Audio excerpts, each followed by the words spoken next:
Hi guys, I'm Amy from Amy Bakes Bread, and I'm sharing with you today my sourdough hot dog buns. These are so light and fluffy. They're 100% sourdough recipe, just delicious if you want something a little bit different for your barbecue this summer. I had my starter last night. Just got a huge big bowl of it going because I've got lots of things I want to make today. So sometimes I'll use this method instead of making a levain. It acts also as a power feed. It's right bubbly active, ready to go. This morning I'm using an Ankerstrom mixer. I like lots of different mixers. This one was on my counter, and so I'm gonna use it this morning. So I'm gonna add my ripe levain right to, or starter, active starter, either one, right to my bowl. If you have a little too much, I just take it right out, put it back in. A little bit over, a little bit under is gonna be okay. I usually like to be within a few grams.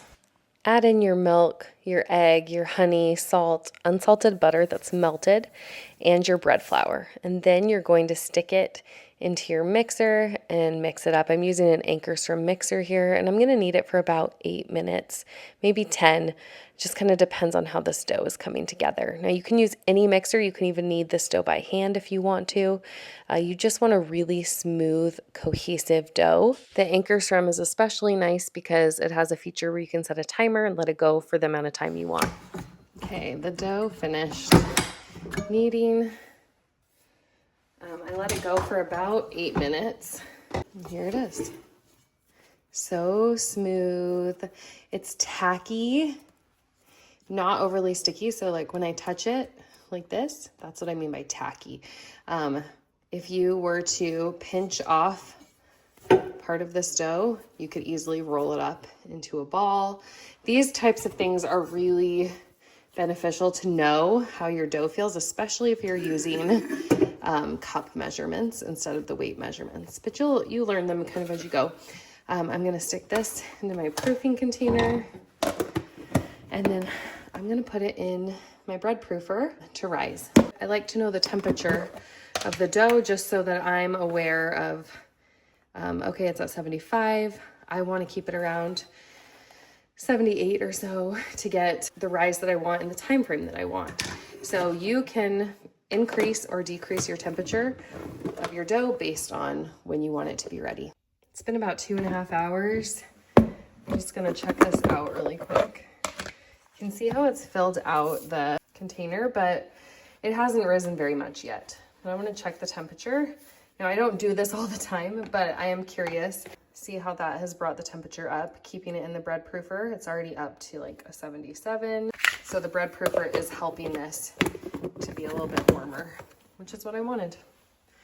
Stick that back in there. I'm gonna keep this temperature at 78 because it's almost up to that 78 now. And we'll let it go from there, 78 for another couple hours. A few more hours have gone by. Look how beautiful that dough looks. It has risen. It's super strong, stretchy, just beautiful dough. So it is ready to be shaped into my hot dog buns. I like to use a scale for this step because it gives me really equal sized buns. Now you don't have to use a scale, you can definitely eyeball it, but I found that this makes about 110 gram buns. So what I do is I separate my dough, I use my scale, get it into 110 gram little dough balls, and then I shape it into the hot dog buns. I like to use a hot dog bun pan. You do not have to have one. I'll show you with and without, so you can kind of see both.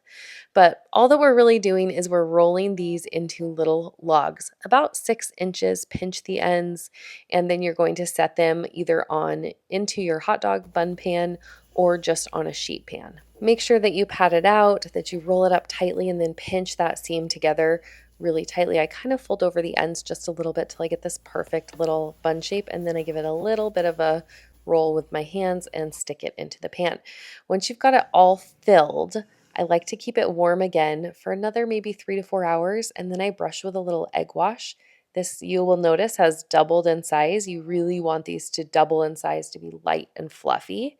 This is without the special hot dog bun pan. You could totally make them this way as well, and they're still just as delicious. After your buns have risen, you're going to want to preheat your oven to 375 degrees, spread on that egg wash, and then you're going to bake those buns. Now, I don't use any extra steam, but you could put a little bit of steam in the bottom of this with hot water. Once they're baked through, they're going to be about 190, 195 degrees. If you take the temperature of them, it will take you about 20 to 25 minutes. You get these golden, beautiful buns. You'll see with the hot dog bun pan, you actually can pull them apart and then you cut just slice down the top of the bun. A hot dog fits right in there. It is so delicious. I think you're going to love this recipe.